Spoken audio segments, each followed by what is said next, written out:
Hello everyone, welcome back. This is I Say Cosm. Today we're continuing with Stygian, Reign of the Old Ones. My business with you is not complete yet, sir. Have a look at my statue. Or statuette. Isidore pushes his glasses up over his blurry eyes, takes a closer look at the object. It looks like a rendition of one of the deities that the cult worships. Continue. I've seen a crude totem similar to this one on Riverside. His eyes fall to the figurine again. The art style is peculiar though. I cannot attribute it to any culture I know of, and I can't say that I enjoy its presence. Take it away, sir. I don't want anything related to that bloody cult in my shop. Returns to his business. Fare thee well, sir. Investigate the statuette. General notes, Kingsport, folk tales. Oh.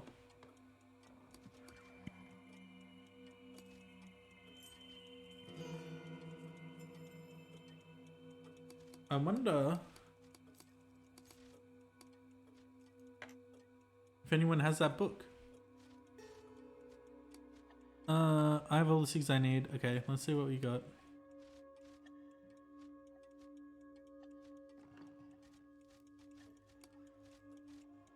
Shivaka, Mecha Homo on the origin of species. Eye of Argus in the hands of angry gods. Kingsport. Nah.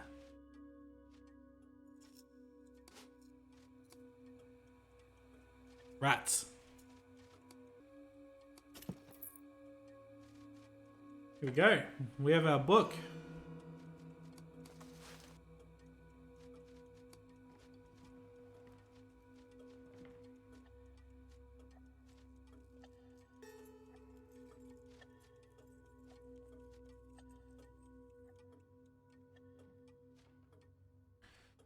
Read. I finally found the exit I mentioned to you. I can get us out. Meet me in my house at number 39 Main Street. Okay.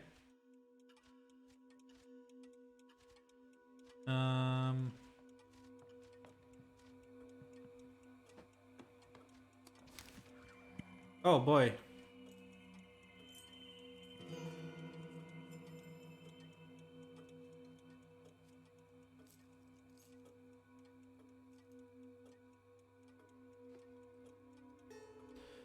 Alright, well there's quite a bit to read there. We'll have a look in a second.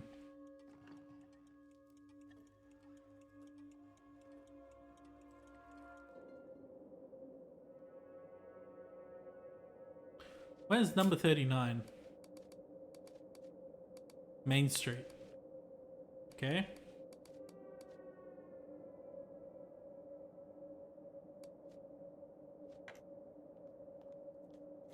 We didn't learn much from Isidore. We're in French Hill at the moment. What do you think about this poem? Show her the poem you found inside the Bank of Arkham. Her abstractedness yields to an immediate astonishment. This is nothing short of amazing. It displays a characteristic not unlike texts of Egyptian theosophism, perhaps heralding a dark prophecy. It reflects a devilish mischievousness, which reminds me of Randolph's own crypticism that is so abundant in his words. It also seems to be written with a dense, almost blood-like ink. Sonia is displaying her unusual inattentiveness as her hazy eyes gaze into the unknown in a state of abstractation.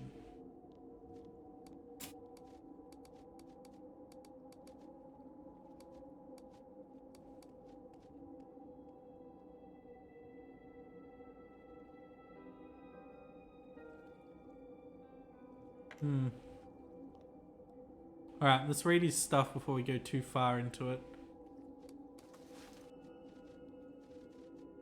Book. Read. Alright, the High House in the Mist. Nestled atop a lofty crag north of Kingsport is a quaint cottage with a grey peaked roof floating above the feathery morning mist which rises up from the ocean, as if it was a boat lost in a mystical and primeval impalpability.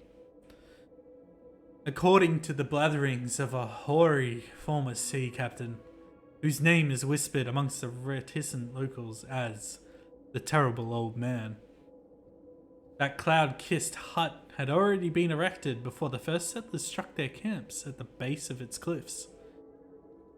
The old man speaks woefully of those who dare to scale its dizzying peak and return estranged from their once solid convictions.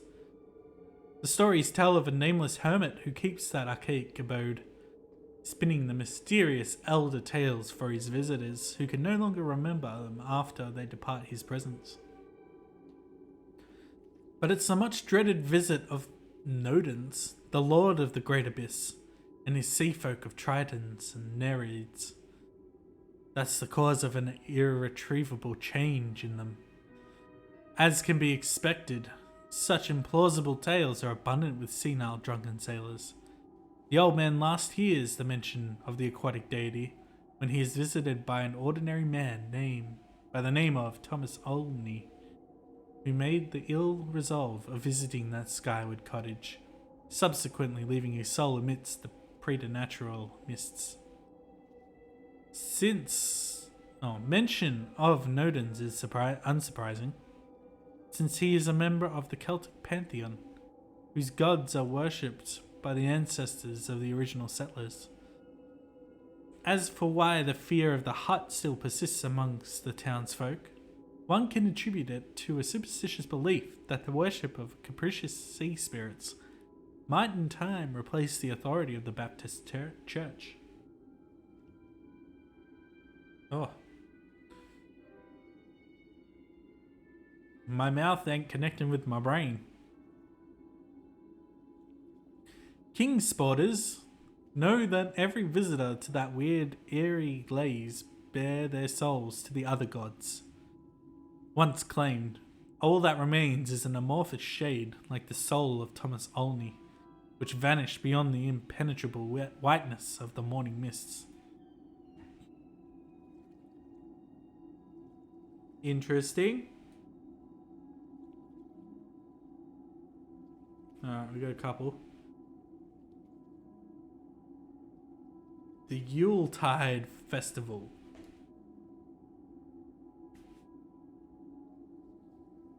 In this archaic and lonely colonial town of Kingsport, the heritage of the common folk is comprised of numerous superstitions. In centuries past, unfortunate souls beyond count were accused of sorcery or witchcraft and cruelly executed at the end of haphazard trials. According to hearsay, a strange, swarthy tribe, faring from a land of orchid gardens to the distant south, settled the area long before Kingsport was even founded. Centennially, the descendants of these people, a group riddled with sorcerers and witches, make a pilgrimage to the White Church on Central Hill for the Yuletide Festival. A horde of cowed figures, with their faces concealed by devilish waxen masks, worship columns of sickly green flames to conduct their strange rites, before they hop onto the backs of eldritch creatures with webbed feet and membranous wings to ride deep into unknown antediluvian gulfs. The atonal melodies of bone flutes herald their journey through gloaming, twilit grottos and over viscous black streams. Their song a call to madness. The unholy throng fathoms into sinuous depths, and deeper still they journey into a labyrinth of tunnels, which writhe in and out of themselves into nameless obscurity. The uncultivated locals, who have a hereditary habit of tallying up immemorial legends, believe that the best sorcerer is not the one who is buried under the earth, but one who's burned to a crisp. Those who are tainted by the devil do not make haste to migrate from this world. Their mortal shells belong to the worm that gnaws, who thrives on devouring countless bodies infested by profane energies, till it finally grows hungry again after a century, calling its disciples into the bottomless pits to grant it a sacrifice once more.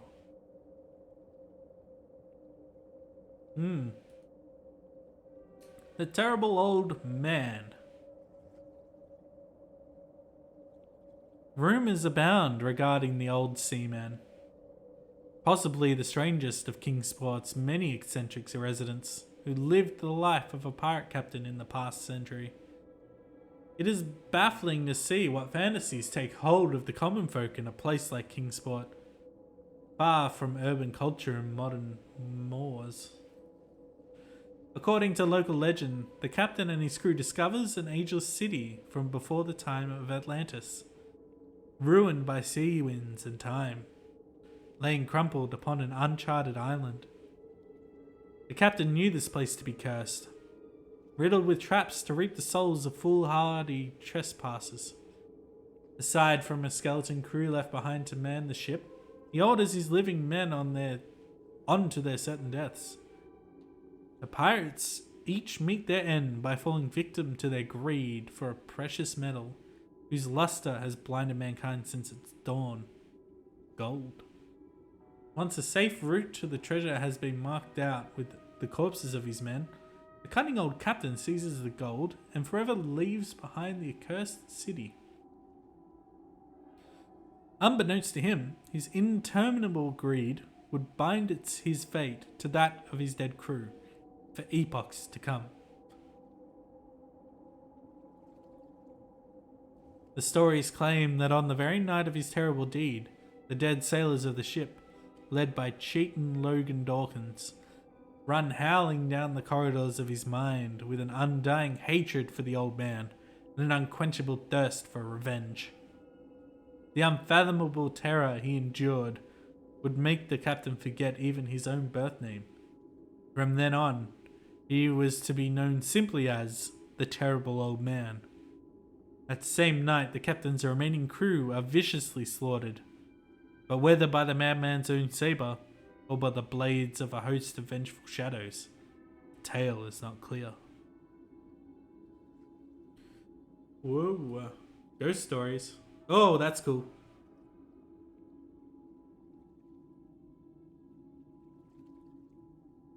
Maybe this one is the one that we need to read because there's a key. The Silver Key. The rural folk on the outskirts of Arkham have always shunned a certain cave hidden within the mazy Spine Barrens north of town, where the sunlight rarely penetrates to warm the hard, frostbitten soil. These ill-bred farmers and labourers, deprived of both scientific reasoning and faculties to understand it, offer contradicting accounts about its location. Beyond the uncertainty as to its whereabouts, hypotheses diverge on how the cavern came to be called Snake's Den. The most plausible provenance of this name is, in my opinion, the local indigenous tribe, the Abenaki. Exhorted by their shamans, the Abenaki entered the dream world to shed their spiritual skins, just as a snake literally sheds its own, to free themselves from all earthly restrictions and hearken the call of nature spirits. Hence the name Snake's Den is given to those grottos wherein daring seekers pursue their dreams, and thence none is ever believed to have returned. Furthermore, superstitious Puritans whisper about a curious silver key, whose arabesque manifestation is so outlandish that it's allegedly the very object with which the daring dreamers can activate a portal inside the unplumbed depths of the den to access the most attainable visions, or unattainable visions. The locals I've consulted profess that an avid dream walker by the name of Carter, whose name I recognize from my acquaintance with his amateur mystery stories, recently entered Snake's Den, or Snake Dens, in possession of such a key and disappeared, never to be heard from again.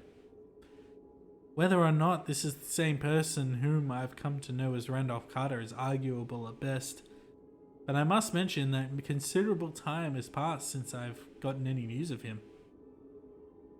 Interesting. Snake's dead. So north of town there should be a cave where we can go. Is this Main Street? Ah, this is Riverside. Knock on the door. Mr. Fredkin is expecting me. You hear the clicking of the lock and the door creaks to let you in. Glad to see you. This way.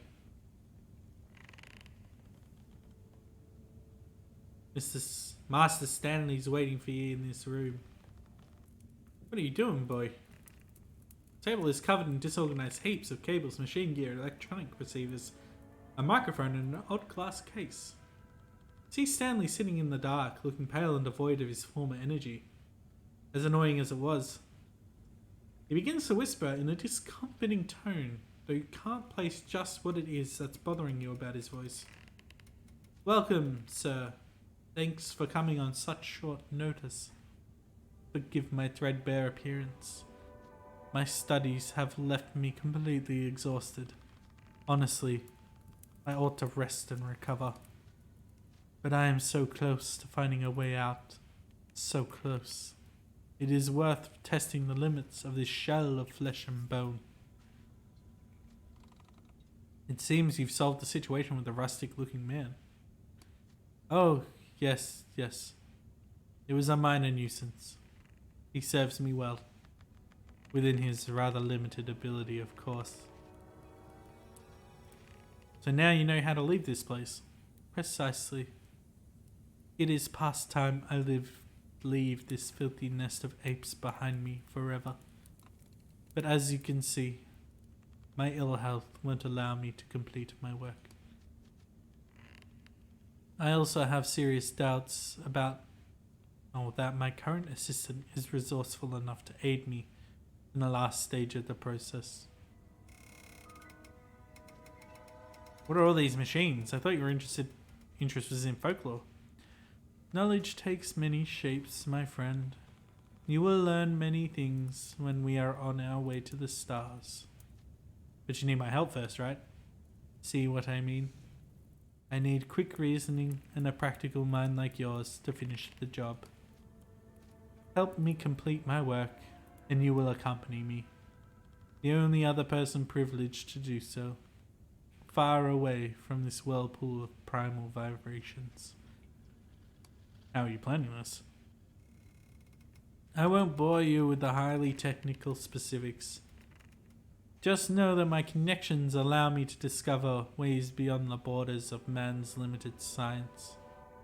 If you knew what they've taught me about our universe. Who are these connections? You'll meet them when you're ready to leave. Don't worry. Just tell me what I need to do. Right to the point. I like that. A few essential parts are needed to complete my research. A long-wave radio transmitter, an electrical conductor, and some formaldehyde. These items are the last things standing between us and infinity. Where can I find them? Unfortunately, you have to do this part on your own. My friend Richter at the drugstore would be a good place to start. Debauched he may be, but he seems to have the skills to aid us in this final phase.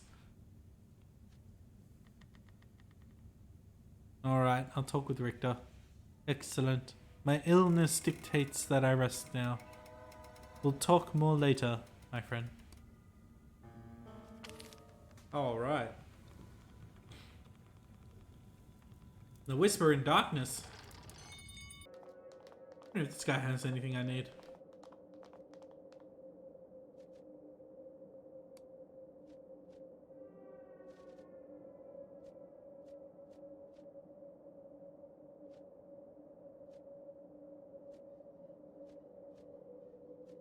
Oh, go. Let's see. I should have just come here to get it.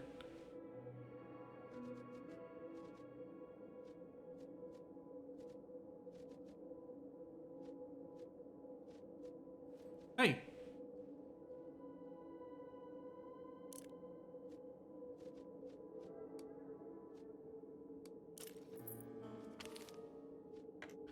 Easy done. What else do you have?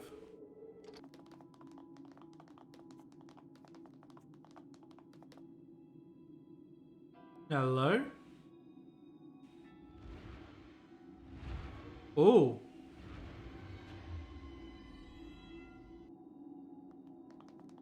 Flashing lights draw my attention.